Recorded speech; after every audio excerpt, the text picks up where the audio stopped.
that you're going to be looking at other people and seeing them and complaining and not doing anything about it, what are you really trying to set yourself up? You're literally setting yourself up for failure, for your own disappointment. Alright, what's up everybody? Welcome back to the Raise Be Good Show. My name is Jason Lee, and now before we get started with the show, I just want to say I hope you guys are having an amazing day.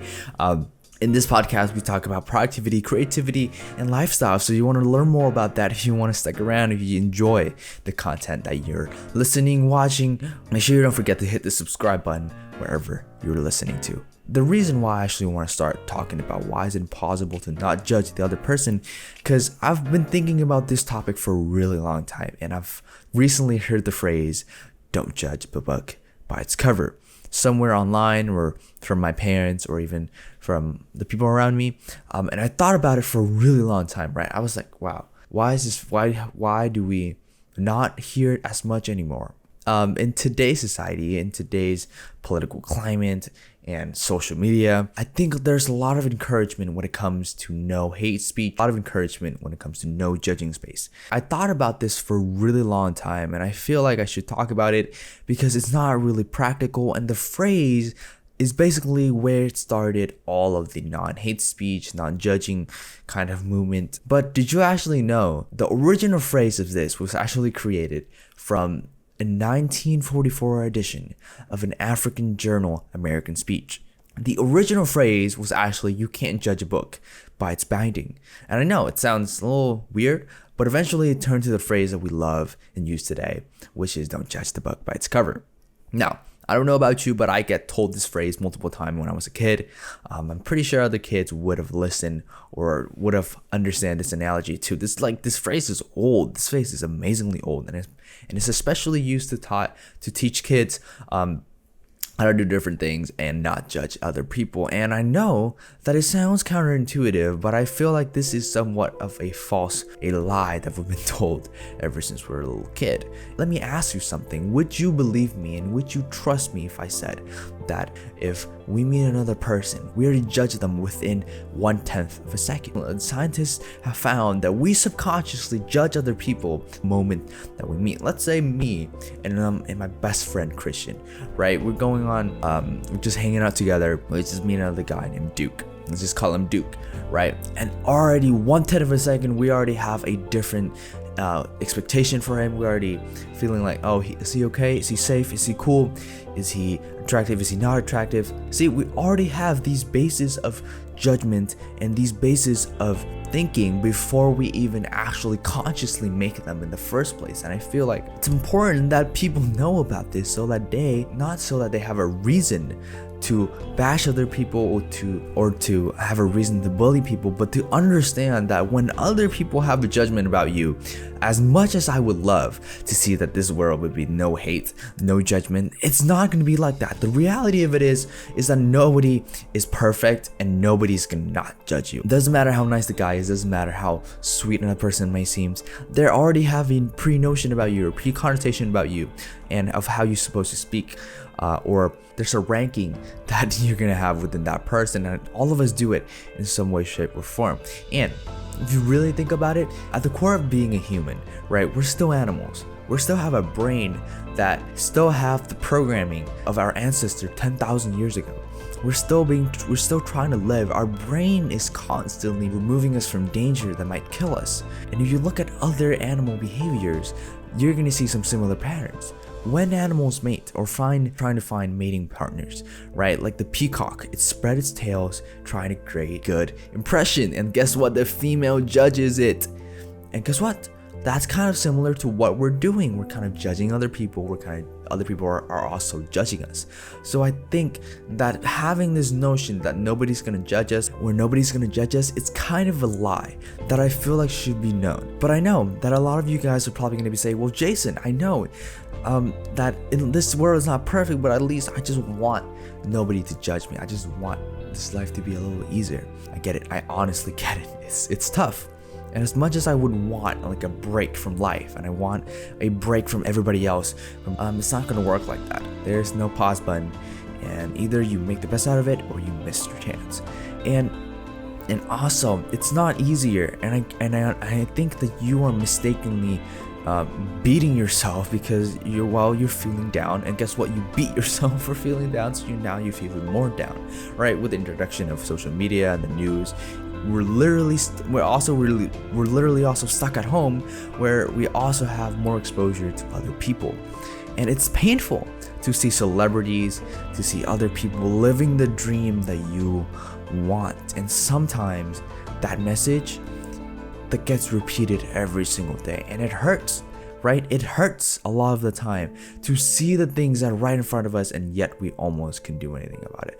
Well, that's almost not entirely true, because a lot of the time you can work on something, you can work on different things and different aspects of your life, right? If you're gonna tell me that you're gonna be looking at other people and seeing them and complaining and not doing anything about it, what are you really trying to set yourself up?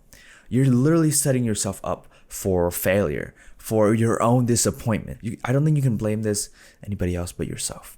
I have this exercise that might help you a lot when it comes to being a little bit less stressed and actually understanding why the judgment of other people really doesn't matter, whether or not it's subconscious or conscious. Okay, so I want you to close your eyes. Okay, I'm closing my eyes too. Close your eyes and look at the version of yourself 5 years ago. Just picture. I'll give you a minute. Well, what I'm seeing is this little kid. This 5 years ago, I was a 7th grader going to middle school. I was a little kid. I was very short back then too. But I was this little kid who didn't understand anything. And if you would have told me, right, and this is the good part, if you would have told me that I would have become the person that I am today, and honestly ask yourself this question, are you a better person than 5 years ago? Now, a lot of you might be just high school students or just average day Joe. Doesn't matter. Are you a better person 5 years ago compared to now? Because I'm definitely these past 5 years have been one of the most influential and most life-changing years of my life. And the next question is going to be more important.